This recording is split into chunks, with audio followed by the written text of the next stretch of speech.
Welcome to red TV. నేను మీ తేజ. 2018లో ఒక దారుణమైన సంఘటన జరిగింది.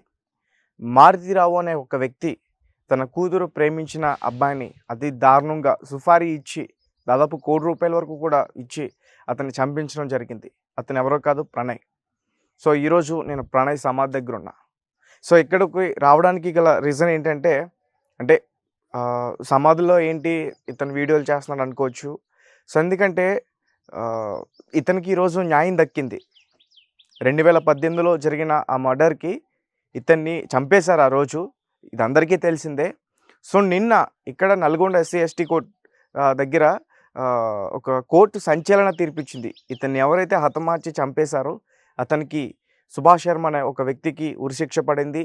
అలాగే మారుతీరావు గతంలోనే ఆయన ఆత్మహత్య చేసుకొని చనిపోయారు. అలాగే మిగతా వాళ్ళందరికీ కూడా దాదాపు 7 ఉన్నారు. మిగతా వాళ్ళందరికీ కూడా జీవిత ఖైదు పడింది. సో మొత్తానికి ఇతనికైతే న్యాయం దక్కింది, గెలిచింది.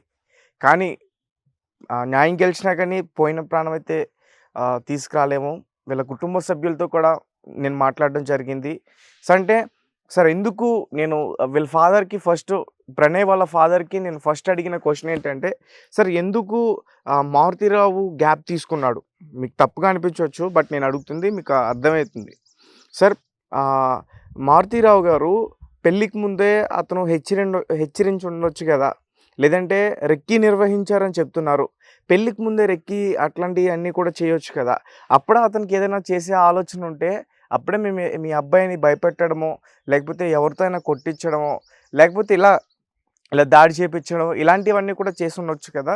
అలాంటివి ఏమన్నా జరిగాయంటే అతను అలాంటివి ఏమీ జరగలేదంటూ కూడా చెప్పొచ్చు. అసలు మారుతీరావు గారు మీకు తెలుసా, తెలీదని అడిగా.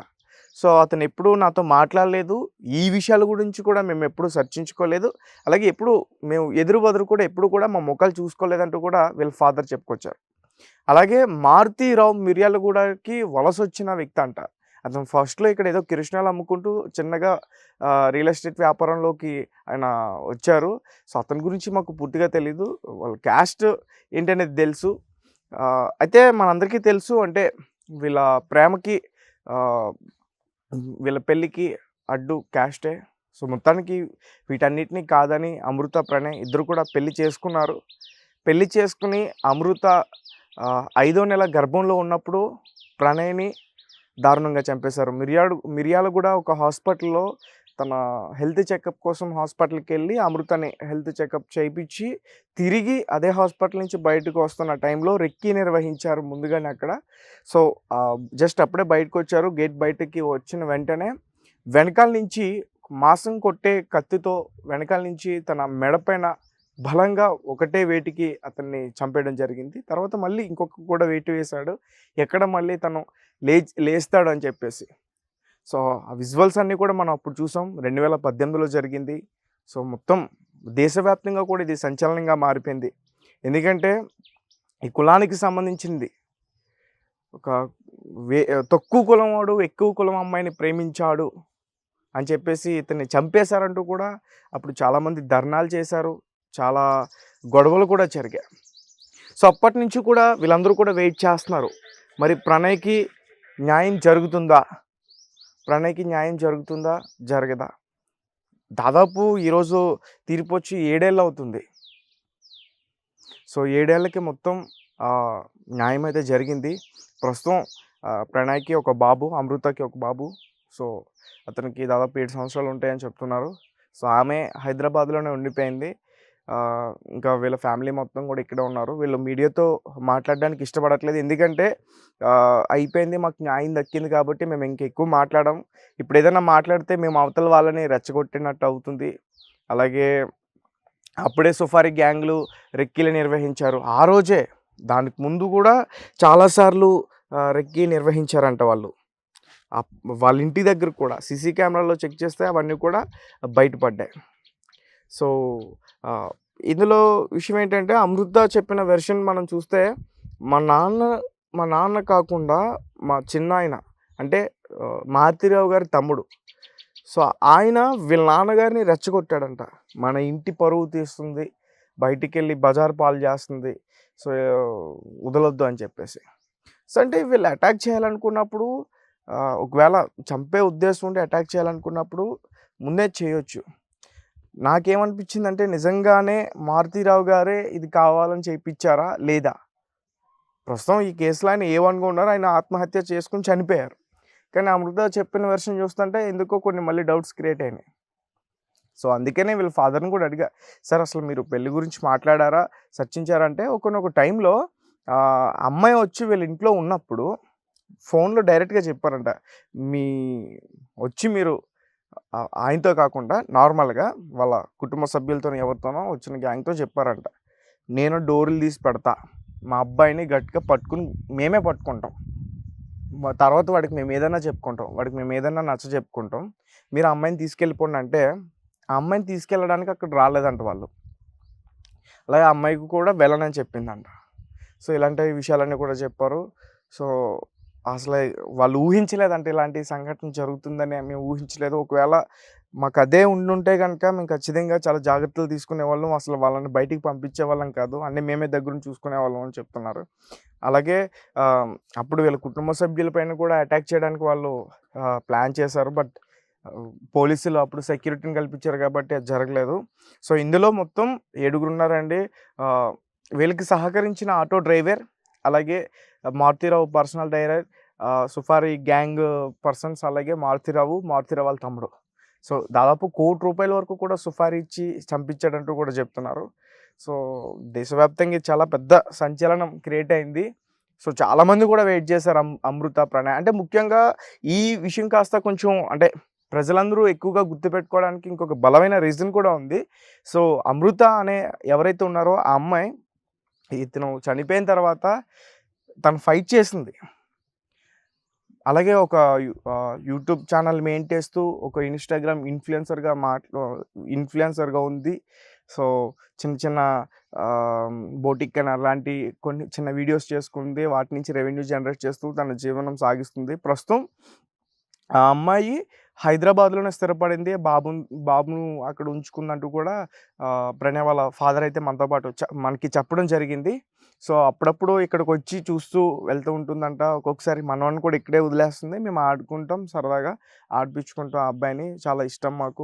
మేము ప్రణయ్‌ని చూసుకుంటాం అంటూ కూడా వాళ్ళ ఫాదర్ చెప్పి కన్నీళ్ళు పెట్టుకున్నారు. తర్వాత ఈమె కూడా వస్తదంట. అండ్ వీళ్ళ మదర్ మారుతీరావు గారి అమృత వాళ్ళ మదర్ మారుతీరావు గారి వాళ్ళ భార్య. సో, ఆమె కూడా కలిసింది. వీళ్ళతో పాటే ఉంటుంది. కూతురుతో పాటే ఉంటుంది. సో, ఎటువంటి విభేదాలు అలాంటివేమీ లేవు. సో, వీళ్ళ ప్రేమ దాదాపు చాలా ఏళ్ళ నుంచి, అంటే ఇతను 10th క్లాస్, ఆ అమ్మాయి 9th క్లాస్ ఉన్నప్పటి నుంచి కూడా ప్రేమించుకుంటున్నారు. బీటెక్ అయిపోయిన తర్వాత పెళ్లి చేసుకుందాం అనుకున్నారు. ఇంట్లో చెప్తే ఒప్పుకోలే. అమృత వాళ్ళ ఇంట్లో ఒప్పుకోలేదు. వీళ్ళ ఇంట్లో ఒప్పుకున్నారు. సో, తర్వాత చంపేస్తామని బెదిరించిన ఆమె చనిపోతానని చెప్పింది కానీ ఇతన్ని వదిలి నేను ఉండలేనంటూ కూడా చెప్పింది. సో, తర్వాత ఇంకా ఎవరు ఒప్పుకోకపోయేసరికి హైదరాబాద్ ఆర్య సమాజ్‌లో వీళ్ళు పెళ్లి చేసుకొని ఇంకా అమ్మాయిని ఇంటికి తీసుకొని వచ్చేసారు. సో, మొత్తానికి వీళ్ళ పెళ్లి అలా జరిగింది. సో, ఫైనల్‌గా దీంట్లో చెప్పేదేంటంటే కులమే కారణం. ప్రణయ్ యొక్క చిన్న క్యాస్ట్ అని చెప్పేసి తనని చంపేశాడు. సో, దానివల్లే వాళ్ళ జీవితాలన్నీ కూడా పోయాయి. కొన్ని కుటుంబాల జీవితాలు పోయాయి. తప్పు లేదు. ఎందుకంటే వాళ్ళు చేసిందంత తప్పు. ఎందుకంటే ప్రణయ్ వాళ్ళ ఫాదర్ చెప్పినట్టే ప్రణయ్ కొడుక్కి ఫాదర్‌ని తీసుకురాలేము. అమృత కొడుక్కి ఫాదర్‌ని తీసుకురా, అతనికి భర్తను తీసుకురా, నా కొడుకుని తీసుకురాలే. వాళ్ళ అమ్మ, వాళ్ళ తమ్ముడు మొత్తం కూడా చాలా బాధపడుతున్నారు. చాలా మంచి ఫ్యామిలీ. అందరూ కూడా చాలా ఎడ్యుకేటెడ్ పర్సన్స్ వాళ్ళు. వాళ్ళ తమ్ముడు కూడా ఎంబీబీఎస్ చేసి డాక్టర్ అంట. సో, ఇతను కూడా మంచి జాబ్ చేస్తున్నాడు, సాఫ్ట్‌వేర్. సో, అట్లాంటి చేతికొచ్చిన కొడుకు ఇట్లా కళ్ళ ముందే అట్లా అయిపోయేసరికి ఆయన ఆ టైంలో చాలా ఇదైపోయారంట. తేరుకోవడానికే మళ్ళీ ఒక 1 ఇయర్ టైం పట్టిందని నాతో చెప్పడం జరిగింది. సో, అంటే ఇవన్నీ నేను ఎందుకు ఇలా చెప్తానంటే అతనికి చెప్పిన అంటే, సార్ అంటే మాట్లాడండి సార్ ఒక 10 నిమిషాలు. చాలా రోజుల తర్వాత మీకు న్యాయం జరిగింది కదా సార్. అసలు పట్టించుకోరు ఎవరు కూడా. బట్ అందరూ కూడా ఫోకస్ చేశారు. అసలు న్యాయం జరుగుతుందా అని చెప్పేసి. అండ్ ఇది జరిగిన తర్వాత అప్పుడు ఎస్పీగా ఉన్న రంగనాథ్ గారు కూడా ఆయన కూడా వెంటనే రెస్పాండ్ అయ్యారు. మీడియాతో కూడా మాట్లాడారు ఆయన ప్రెస్ మీట్ పెట్టి. సో, ఆయన కూడా ఈ కేసుకి సంబంధించి చాలా ఇన్వెస్టిగేషన్ చేశారు. మారుతీరావు గారి దగ్గర నుంచి చాలా విషయాలన్నీ కూడా బయట పెట్టడం జరిగింది. సో, తర్వాత ఆయన మధ్యంతర బెయిల్ మీద బయట ఉండి సంథింగ్ ఆయన హైదరాబాద్లో ఆత్మహత్య చేసుకుని చనిపోయారని చెప్పేసి కూడా అన్నారు. సో అది నిజమే. కానీ తప్పదు, తప్పు చేసిన వాళ్ళు ఖచ్చితంగా శిక్ష అనుభవించాల్సిందే ఎవరైనా సరే. నీది ఎంత పెద్ద కులమైనా, నీ ఎంత రిచ్ ఇంకెవరు లేకపోయినా సరే, ఎవరైనా సరే చట్టానికి లొంగాల్సిందే. నువ్వు లొంగకపోతే నీ కర్మఫలం అని ఒకటి ఉంటుంది, అది వచ్చేస్తుంది, కొట్టేస్తుంది. డబ్బులు ఉన్నాయి కదా చేతిలో, ఎట్లయినా తప్పించుకోవాలనుకున్నారు, చివరికి ఏమైంది? అదే జీవితాంతం జైల్లోనే గడపాల్సి వస్తుంది. కాబట్టి మనం పర్టికులర్గా ఈ వీడియోని ఎందుకు చేస్తున్నామంటే, ఇట్లాంటి ఇన్సిడెంట్స్ చాలా జరుగుతున్నాయి, వాటికి సరైన న్యాయం కూడా దొరకట్లేదు, ఇంకా ఫైట్ చేస్తూనే ఉన్నారు.